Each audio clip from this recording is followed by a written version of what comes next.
So here it is, after so many years of aiming for perfect code quality and making a framework instead of an actual game, unending changes of programming languages, and getting nowhere with a solid plan, I've decided to commit, yet again, to stick with the progress before and instead of complicating it with whatever awesome coding tools and whatnot.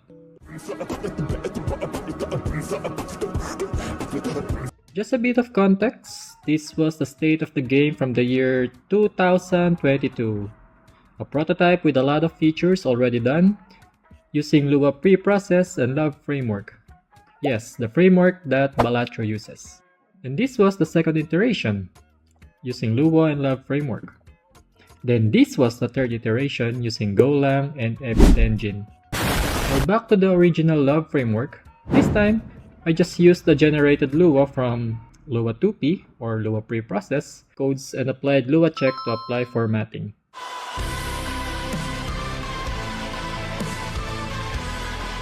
I really like Lua preprocess. It gives me a lot of power that Lua users can only dream of.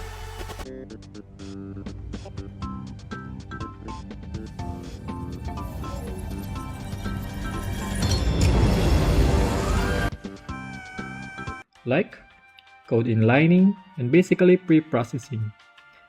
But since it's a superset of Lua, the tooling and editor support is difficult. I managed to make my Vim setup syntax highlight it by doing some Lua token extension, but the LSP can be a tough and to make it work around it. Now, I'm really mad! All in all, I made a lot of progress with the Lua preprocess and I wanted to yet stick with it again. But I've forgotten a lot about it, and I don't want to spend more time on my now new Vim config to port the previous hacks. Also, the goal is to finally finish this long overdue project. You know, like the final version 3 final game version 9 thing. Also, as you can see in this image, the name of the game also went under a lot of changes. First, it was Remembering Home, then got renamed to Going Home Revisited, but eventually that was used for the remake or let's say remaster version of Going Home. So here we are, back to the initial title again. Everything went full circle. So what's the lesson here from my experience? Though it's still too early to say because it might go to development hell again, that might help others hopefully. Here are the two main points to summarize it, hopefully. Number 1. It helps a lot that you know little technical things. When I started learning Lua, I didn't know about modularization, global and local variables, optimization, and so on. The code looks terrible, but hey, it's gameplay by Markiplier. So why? I'm gonna shoot. What? Do I have a say in this matter?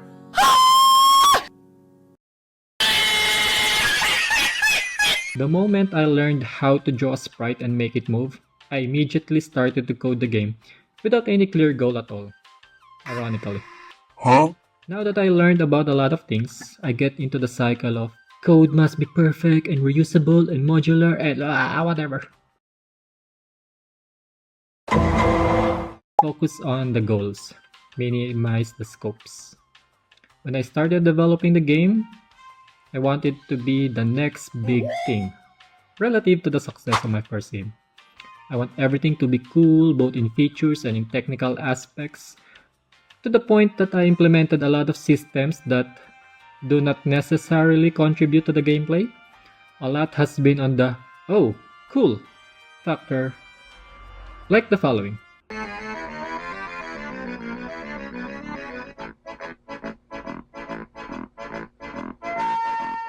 Like this trail of ant system, these flies that revolve around or rotate around the light bulb whatsoever, and fireflies as well, you know, random generation, there's movement path and glow, and this text dialogue or this text UI that like behind it is a ink splat, then the text, and of course the dreaded motion blur.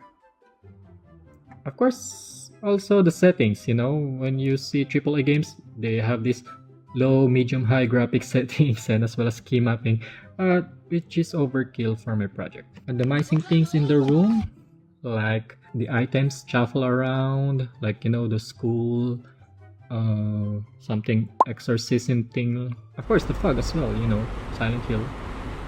And raindrops. We have raindrops on top of the car, and raindrops on the ground, and on the roof of the house, and so on.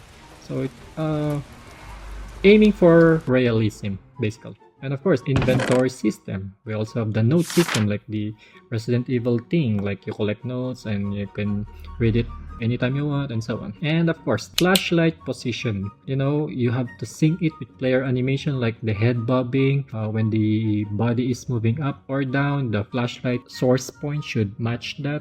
Yeah, so basically syncing. And each of these is cool and awesome in its own way, but altogether unpolished and incoherent. Now what's the update, I hear you say? Since it was a couple of years ago since I last touched the project, and a lot of how does it work again? And why does it not work? I'm pretty sure it worked. I'm pretty sure I didn't change anything. What happened? A lot of that occurred. Let's talk a little about the power of ECS. Yes, the Entity Component System, as it is the paradigm that this game used. Needless to say, I got into the ECS versus OOP Flame War 2, and to be honest, ECS doesn't do that much performance benefit when you're using Lua. Did it work in my favor? I guess. Debugging and figuring out why something does not work is harder though. Or maybe it's just due to me being not that good at following the principles of ECS. Anyway, what I really like about it is how easy and frankly addicting it is to keep on making dev tools or developer tools or debugging UI for the systems. You can see a lot of it here. Oh, and shameless plug. I'm using this awesome framework called Slab. I didn't create it. I just maintain it. Well, kind of. This makes me wonder whether I should have just used a game engine like Godot or Devlog. Before I continue this long ramble, let's go back to the point since this is a devlog. Why do devlog? And why I can even find the time to focus on game dev due to reasons like professional work and career and whatnot. First, I'm not the video editor. I once enjoyed video editing before I learned programming, but now I'm just a scriptwriter, so I guess it's not that time consuming for me. And this is a good way to continually motivate me since I'll be showing progress more to you, the viewers. Hopefully, there are some of you. Every time I watch other devlogs, I get this feeling of really wanting to get back to game dev, It's like this uneasiness, like this unholy jealousy, something like that. And yeah, I think that's pretty much it. And as for the goal, I'm fixing bugs to make the state of the game similar to the progress I already have done. Don't ask me why it's suddenly broken, like the splash scene, to the menu scene, to the intro scene, and to the existing systems that need update after the new rendering technique that I implemented, or that I implemented by the help of shader genius people in the Discord server. Then after that, I'll focus on, of course, outside scene, making it should show like the basic guide on teaching the players the control, like and in the first room, like the basic guide on teaching the gameplay, the core loop, something like that, and or like give the basic idea to the player, yeah, and so on. And I guess that's it for now. And thanks for watching. See you on the next devlog. Or devlog. I don't know. Just say it.